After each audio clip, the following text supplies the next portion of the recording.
Hi everyone, it's Alexandra here, and today we're going to be doing the second week of the Violent Games. Anyway, we're gonna dive right back in. It's the heart rate challenge. Okay, so the heart rate challenge, that's when Sydney and Marvin enter during the heart rate challenge. Gabby and Kendall win this heart rate challenge. Once again, we're basing this off of everyone's birth charts and how compatible they are with themselves, how strong the birth chart is within itself versus other people. So that's what I decided to base it on when it comes to astrology. If you have other creative ideas, I'm sure you can use them. This is just the way I chose to do it. The bottom three couples in the heart rate challenge are vulnerable in the show, and in the astrology timeline, they are Andrea and Charlie, Nicola and Isaiah, and Lucinda and Johnny. And then the power couple has to choose two of the boys and two of the girls to duel. So this is based on their compatibility with everyone and who they like the least, based on astrology.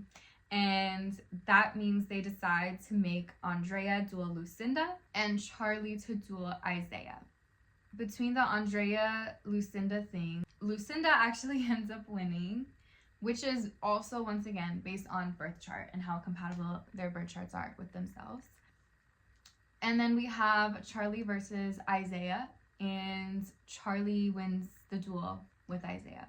Once again, based on birth chart, Andrea and Isaiah are dumped, the way that Chris and KK got dumped. Which also means that Charlie is single because he was with Andrea, and she's gone. And Nicola, who was coupled up with Isaiah, is now single. So Charlie and Nicola are now single. There's like this recoupling, right? Because they still have Marvin and Sydney, so we haven't coupled them in yet. So there's a recoupling, and the results of the recoupling are Sydney and Tyreek, Marvin and Solen, KK and Chris again. Oh, we also have Toby and Justine.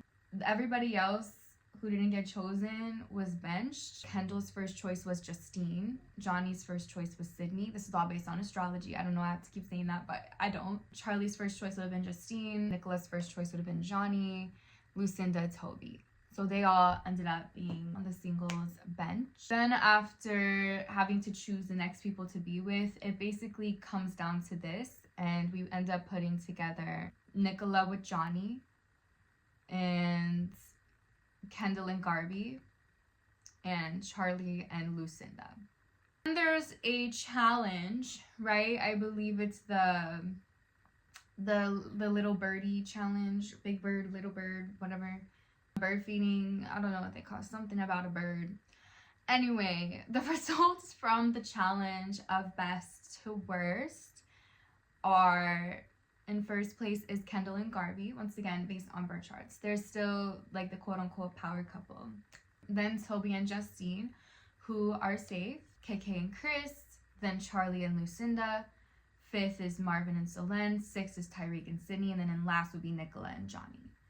Because Johnny does not really have a strong birth chart. It's actually very karmic, and therefore it kind of would end up putting him last in a lot of things. Now, I think that you could also make the argument that if somebody had a karmic chart like that, a lot of squares, they have a lot of challenges in life, it can make them a better competitor. You can definitely point to that and see him in the challenges. Like, yeah, he's a good competitor, you can't deny that. However, he hasn't won anything, so is he really that great of a competitor if he's only ever second? If you're not first, you're last, right? So then it was like that box twist that they did. So you could do return to sender or open box. Kendall and Gabby both wanted to open the box. This is actually based on if they saw their person as more compatible with themselves. So it's like, is it worth it to be with you, or do I have better time being alone? So that's what I based it on, because to me that's endgame. It's already something that's implied in my Astrology method. It's like, you're only endgame with someone if they are more compatible with you than you are to yourself. That is how I determine it, because otherwise, why would I need to be with you? I would be fine without you and fine on my own. Like, I would be okay. Like, genuinely, like, it's okay. But to not be without you, I don't want to imagine that. Probably if you're more compatible with me than I am with myself, and vice versa, right?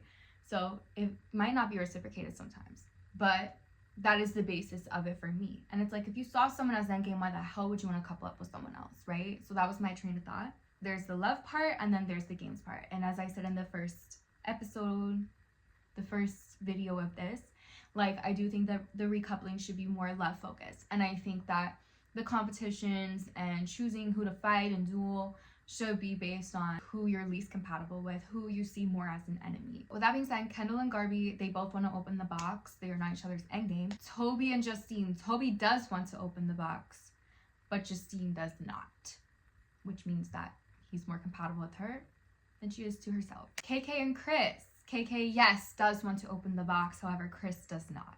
Charlie and Lucinda, they both want to open the box. Marvin and Solen both want to open the box. And then Tyreek and Sydney do not want to open the box. And Nicola and Johnny do not want to open the box. So with all being said and done, Casey has 4 girls in line and Gabby has now 4 guys in line. So Casey has to choose from Gabby, Lucinda, Solen, and KK. And he ends up choosing KK, which makes Chris single. And now KK is safe from the public vote. Then we have Gabby's 4 choices being Kendall, Toby, Charlie, and Marvin.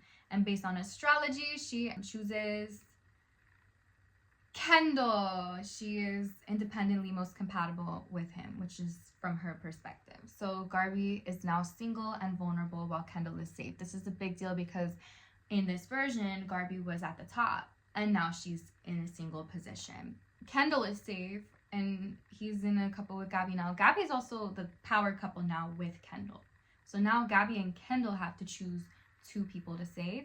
And since the girl had to choose a boy and the guy had to choose a girl, the vulnerable guys that she has to save from are Chris, Charlie, Marvin, Tyreek, and Johnny. And she ends up saving Charlie. And Kendall has to choose to save between Gabby, Lucinda, Solen, Sydney, and Nicola. And there are 2 timelines, one where he chooses Gabby, and then the other he chooses Nicola because he has the same compatibility with both of them. Then that does kind of put like the vulnerable people in 2 different timelines for the girls. But the guys are the same in both timelines. The vulnerable guys are Chris, Tyreek, Marvin, and Johnny, no matter what. And then in timeline 1 for the girls, it would be Solen, Lucinda, Nicola, and Sydney. And then in timeline 2, Solen, Gabby, Lucinda, and Sydney. And then there's this like public vote, right? And the ones with like the least amount of votes are going to duel. In timeline 1, the girls, and this is once again based on their birth charts and how compatible they are with themselves. That's what I keep choosing to do, okay? To stay in survival in the competition.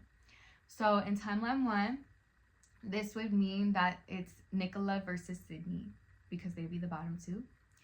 And Sydney would get dumped because Nicola would win. And this is like the flag competition. And in the timeline 2, it would be between Lucinda and Sydney.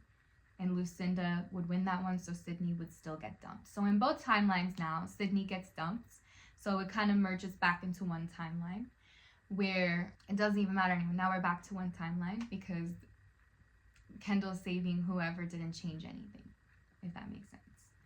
So it just changed who would fight and win, but nobody that he chooses or doesn't choose is affected to get sent home. And then for the boys, we have Johnny versus Marvin. And Johnny does get dumped here.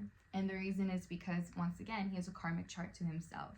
So he is gone. And I'm actually shocked he lasted this long in the astrology timeline because his chart is very weak. Now that we dumped Sydney and Johnny, this means that Tyreek is single and Nicola is single again. And now the updated couples are Casey and KK, Gabby and Kendall, Justine and Toby, Charlie and Lucinda, Marvin and Solen, and then the singles are Chris, Gabby, Nicola, and Tyreek. That's my update for week 2. By the way, you can get $10 birth chart readings from me, or if you would like a relationship chart reading, those are $20 because twice the amount of a chart. Like, I'm gonna charge double for obvious reasons. But anyway, that will be in the description below. Stay tuned for more content. Bye!